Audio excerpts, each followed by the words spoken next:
하나님이 고치지 못할 사람은 없다. 하나님이 고치지 못할 사람은 없다라는 제목으로 하나님 말씀 증거하도록 하겠습니다. 오늘 23절부터 읽었는데 그 앞부분에 나오는 것이 부자 청년이 예수님이 재산 다 나눠주고 가난한 사람 나눠주고 나를 따르라 그럴 때 이제 재물이 많은 거로 떠나갔다, 그런 얘기가 나온 다음 얘기입니다. 22절 다시 한번 보십시오. 22절 앞절. 그 사람은 재물이 많은 거로 이 말씀으로 인하여 슬픈 기색을 띠고 근심하며 가니라. 예수님 제자가 될 수 있는 찬스였는데 그걸 놓치더라. 그래서 이거 읽으면서 느끼는 게 뭡니까? 재물이 다 좋은 것만은 아니구나, 이렇게 주님께 나아가는 것에 장애가 될 수도 있구나라고 하는 생각이 약간 들죠. 그럴 때 예수님이 이 순간에 하신 말씀입니다. 부자가 천국 가는 것이 낙타가 바늘기에 들어가는 것보다 더 쉽다, 불가능하다, 그런 얘기죠.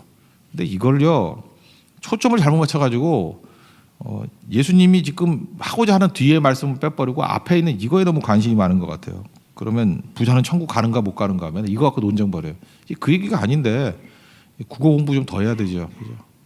그 얘기가 아닌데, 그래서 뭐 부자는 갈 수 있다 없다, 뭐 깨끗한 부자는 갈 수 있다, 뭐 그래서 청빈, 청부, 뭐죠, 깨끗한 부자도 있고 깨끗한 가난한 사람도 있고, 사실 그게 아닌데. 그러니까 복잡하게 일부 설명 안 할게요. 이 본문에서 제일 중요한 건 뭐냐면 구원은 전적으로 하나님의 소관이라는 거예요. 오늘 본문 그 핵심이 그거예요. 구원은 부자냐 가난한 자라, 누가 그렇게 나누래? 구원은 100% 하나님의 소관이다. 이거 붙들면 된다는 것입니다.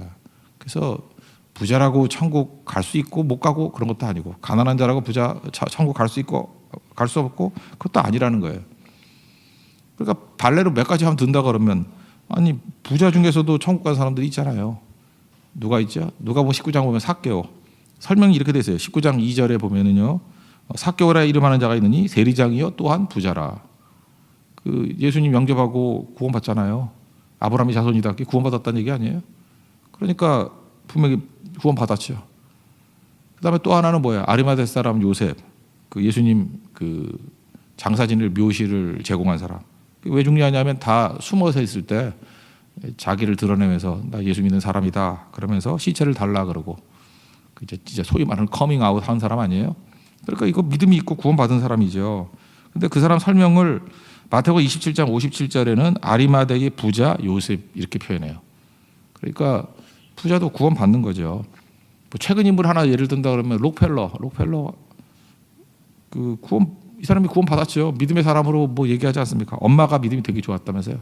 어머니 믿음의 유산을 받아서, 스토리를 보건대 뭐 얼마나 많은 믿음의 유산들을 많이 남겼습니까? 어머니가 돌아가시면서 10가지 유언 남겼다면서요. 많이 알죠?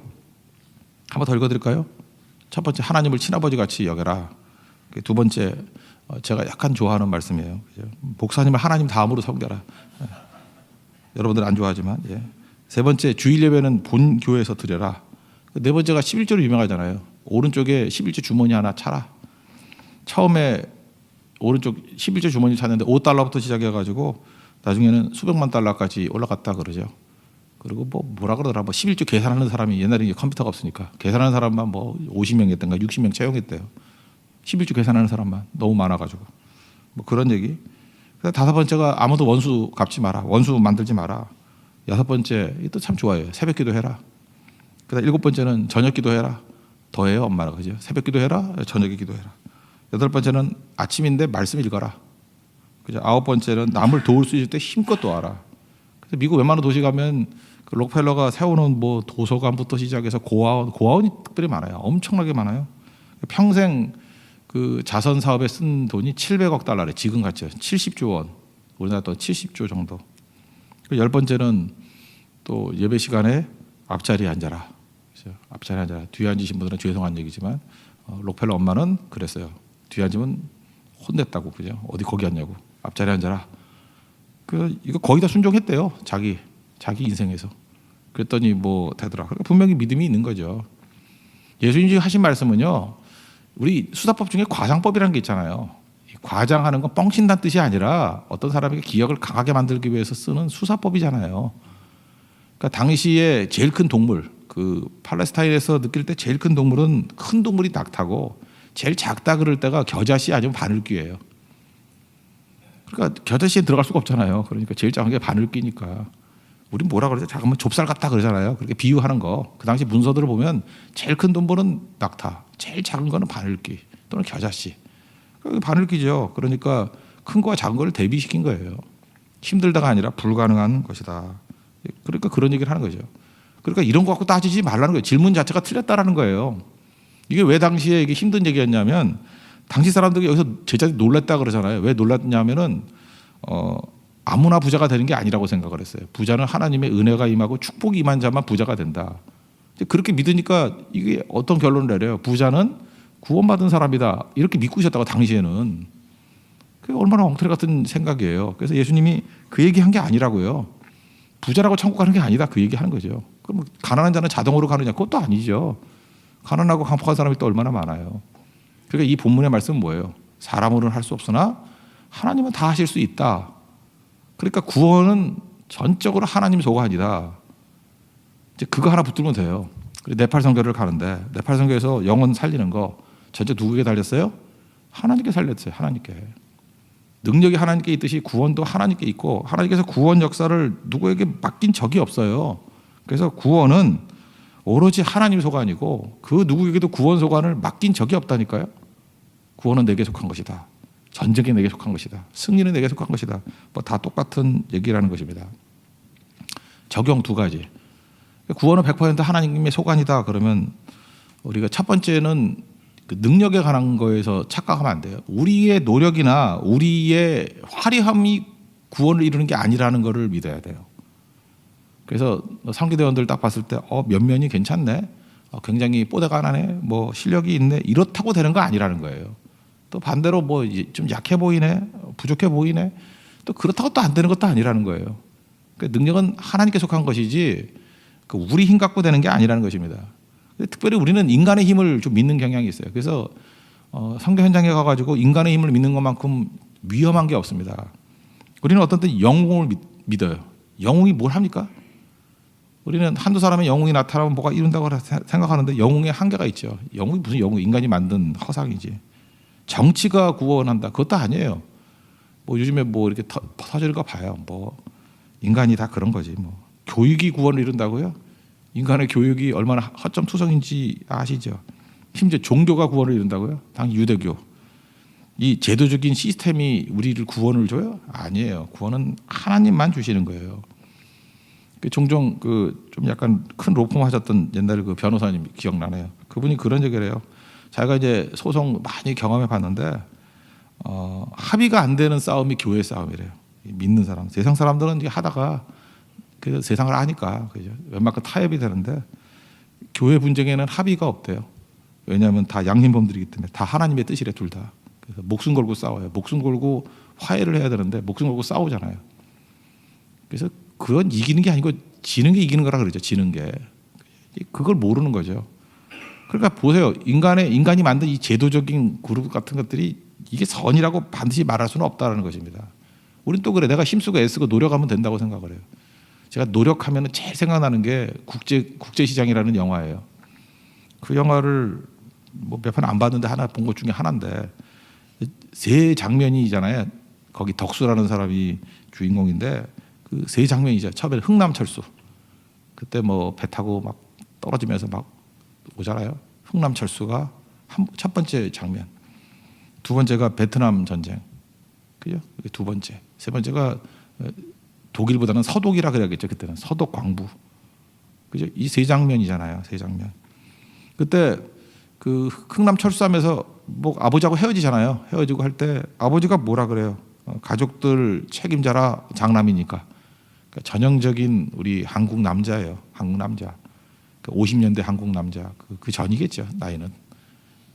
그 50년대 40년대 그 우리 어르신들 그 나이 때 가족들에서 책임졌잖아요. 얼마나 열심히 뛰었습니까? 뭐 부산에서부터 해서 뭐 광부하면서 그죠? 또 하나 현장 속에서 목숨 걸고 월남전에서 이제 그렇게 희생을 했잖아요.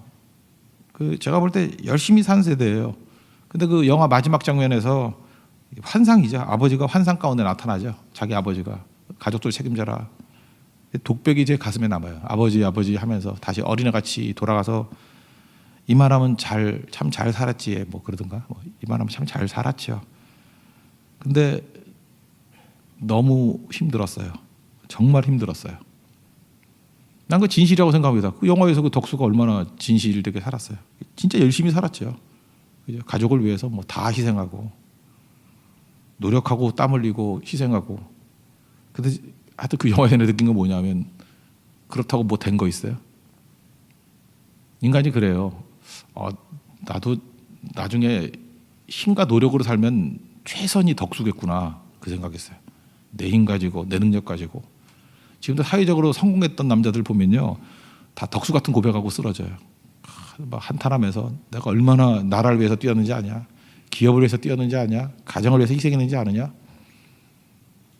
그건 맞아요. 근데 그래서 뭐 너무너무 열심히 살았는데 사실은 묻고 싶은 게 뭐냐면 내 힘으로 산 거 아니에요. 내 힘으로. 그 내가 만든 내가 노력으로 지키고 내 힘으로 다 해서 정말 힘들어요. 아버지 너무 힘들어요. 정말 힘들었어요. 맞다고요. 근데 저는 마냥 목살에서 그런지 모르지만 마냥 박수 쳐줄 인생 아니고 그렇게 따라가고 싶은 마음도 없었어요. 하나를 몰랐구나.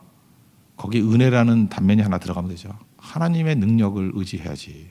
하나님이 보호하시는 거지. 그죠? 구원은 하나님께 속한 것인데.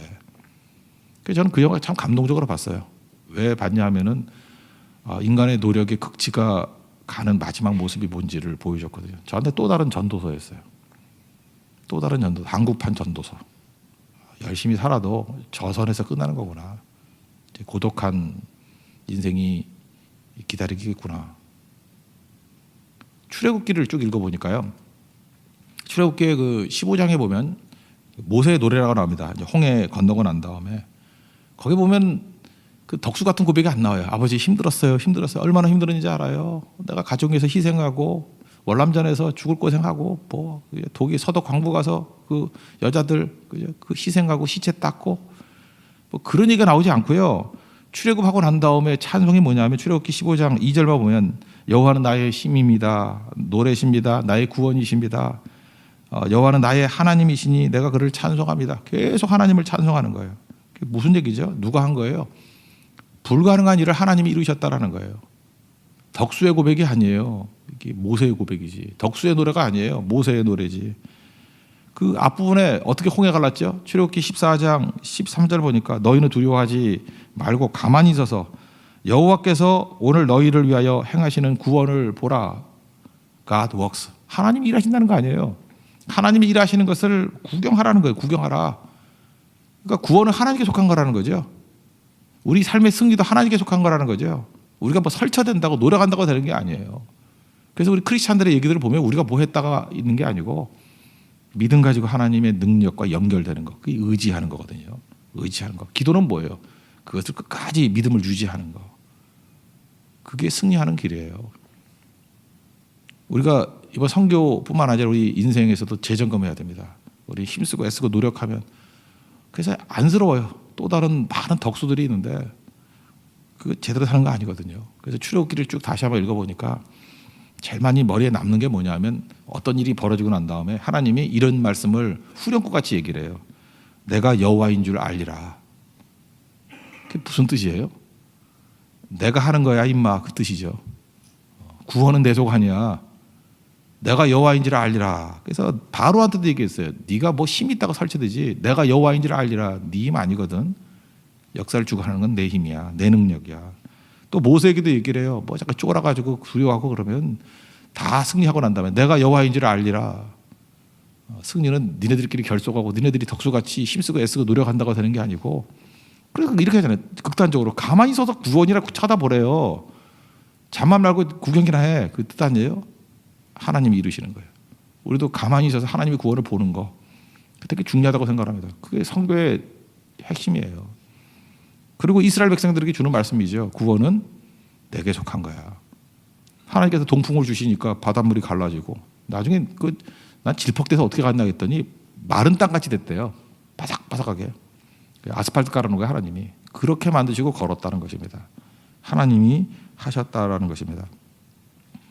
그러므로 구원은 전적으로 하나님의 소관이다. 이 얘기는 절대로 내 힘, 인간의 힘, 인간의 노력 이것이 이를 이룬다라고 믿으면 안 된다라는 거예요.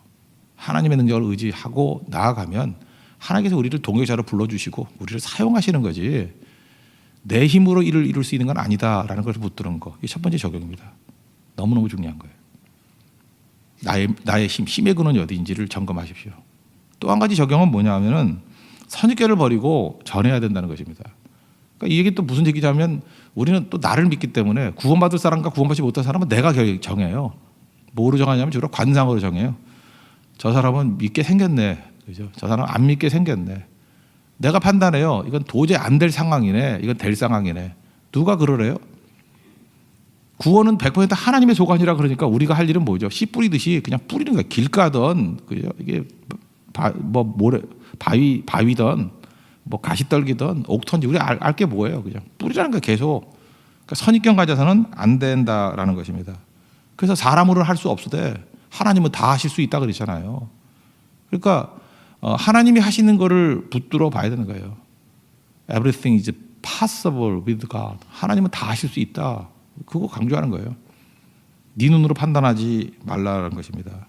그러니까 실제로 이게 전도를 해보면요. 구원 받는 사람과 안 받는 사람 인간의 판단은 하나도 맞지가 않아요.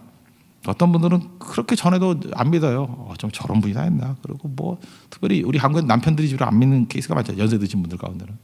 저 언제 돌아오나. 그러는데 돌아가시기 뭐 한 일주일 전, 2주일 전에 병상세례 받겠대요. 여러분 그거 그렇게 돼서 소원하는 바죠. 평생 내 멋대로 살다가 죽기 직전에 예수 믿고 죽는 거.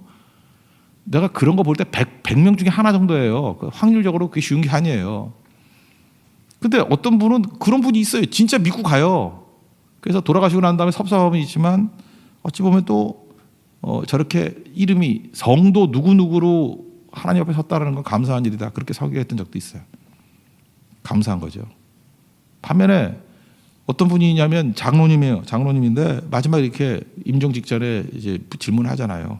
예수님이 나의 구주시고 예수님의 보혈의 피로 내가 죽은 것을 믿습니까? 예수님 믿습니까? 대답을 안 해요. 너무 답답해가지고 예수님 믿습니까? 그러면 예수님 안 돼요. 예수님 믿습니까? 예수님 안 돼요. 돌아가신 분이 무슨 힘인지 한 번 더 세게 물어서 정신 차려고 장로님 예수님 믿습니까? 그러면 소리를 버럭 질러요. 예수님 안다니까. 그러고 죽었어요. 그때 그 유족들도 분위기 이상했어요. 분위기 진짜 이상했어요.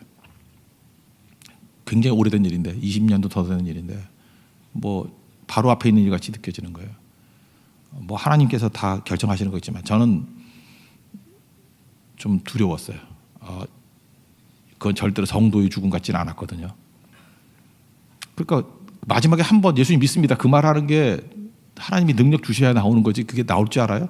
지금 믿음의 고백이 있는 사람이 죽을 때 믿음의 고백인 거지 갑자기 바뀌나요 그게? 지금 정상적일 때도 힘든 게 죽을 땐 더 힘든데 그게 나오나요?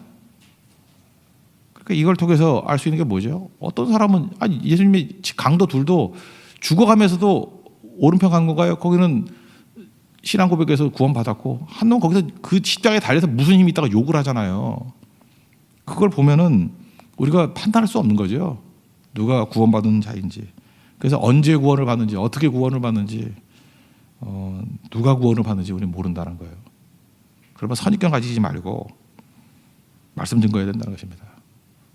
예수님 제자 가운데 베드로 이게 뭐 나서기 좋아하고 충동적이고 무식하고 이 사람이 구원받을 거라고 생각했어요. 이 제자 될 거라고 생각했어요. 근데 하나님이 하시잖아요. 자기 의로 가득 찬 사람. 우리는 그냥 자기 의로 가득 찬 사람은 안 된다고 생각하는데 바울이 그랬잖아요. 하나님 사용하시잖아요. 여러분 되게 도덕적이죠. 근데 막달라 마리아 7 귀신 들린 창녀였어요. 7 귀신 들린 창녀라는 것은 상태 최악, 영적인 상태 최악. 그리고 창녀라 그러면 뭐 더 말할 것도 없잖아요. 도덕적인 바닥. 근데 하나님께서 그 여인을 구원시키시고 뭐 예수님의 부활의 첫 번째 증인이 되게 만드시고 그러잖아요. 제가 오늘 제목 삼은 게 20년 전이에요. 20년 전. 지금 정확히 21년 전인데 박효진 장로님이라고 청성교도소 소장하시던 분인가요? 뭐 그분이 간증도 많이 하시고 책도 썼어요. 하나님이 고치지 못할 사람은 없다. 작년인가 제가 서점에 보니까 20주년이라고 증보판 나왔대요. 그죠? 개정판인가? 개정판 나왔어요. 옛날 읽었던 기억이 나더라고요. 하여튼 청송 교도소에 있었던 일이에요. 거기 보면은 그 사형수들 있지 않습니까? 그들이 최악의 죄인으로 들어와 가지고 어떻게 변화되는지 여러 에피소드들이 나와요. 그거 읽을 때 느꼈던 게 뭐냐면 하나님이 못하실 일 없다는 거예요. 하나님이 고치지 못할 사람 없다라는 거예요. 그래서 그 책 한 권만 읽어봐도요, 인간의 선입견이 얼마나 엉터리인지를 깨닫게 돼요. 제 친구 목사님이 지금 청송 그쪽에서 또 좀 이렇게 교제도 나고 책도 지금 준비하고 있더라고요. 여러분들 이름 말해도 알 거예요. 말해도 되나? 신창원이라고 아시죠? 신출귀멸한 그 도둑. 근데 그 사람은 판결도 나오면 84세인가 나온대요. 84세. 근데 자기가 사람 죽인 것도 아니고 자기 밑에 있던 녀석들이 사람 죽인 걸 다 뒤집어 쓴 거예요. 근데 청송교도에서 가장 큰 전도자래 지금. 그리고 또 하나의 나쁜 사람이에요. 조두순이라고. 거기도 또 예수 믿고 지금 되게 뜨거워져 있다 그러대.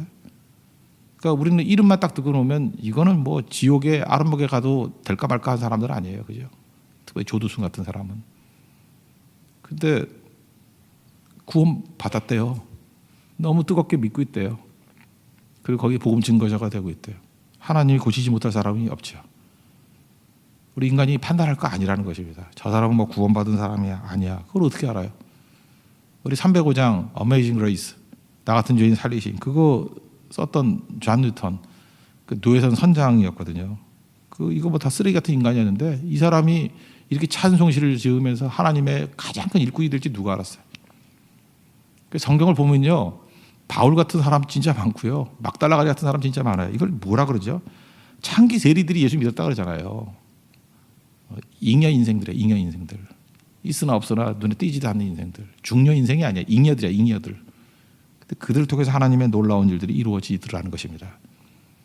그러므로 선교 현장에 갈 때 우리는 하나님, 내 눈을 가려 주십시오. 하나님의 눈으로 일하기를 원합니다. 그리고 눈으로 보이는 걸 가지고 야, 참 상태 좋다 그래도 안 되고, 눈으로 볼 때 여긴 절망이다 그래도 안 되는 거예요. 우리는 항상 잊지 말아야 될 게 뭐냐면 구원은 전적으로 하나님 소관이다. 그래서 내 힘 믿어도 안 되고 하나님 능력 의지해야 되는 거고, 내 눈을 믿으면 안 돼요. 내 판단으로 하면 안 되고, 하나님 앞에서 구원받지 못할 사람 없고 고치지 못할 사람 없다라는 거예요. 그거 믿고 언제나 주님의 시각으로 나아갈 수 있는 우리 믿음의 신실한 종 되기를 축원합니다. 그럼 승리할 것입니다. 오늘도 이런 태도와 시각의 변화가 있는 축복된 시간 되기를 바랍니다. 자리에서 일어나겠습니다. 305장 Amazing Grace 찬양하겠습니다.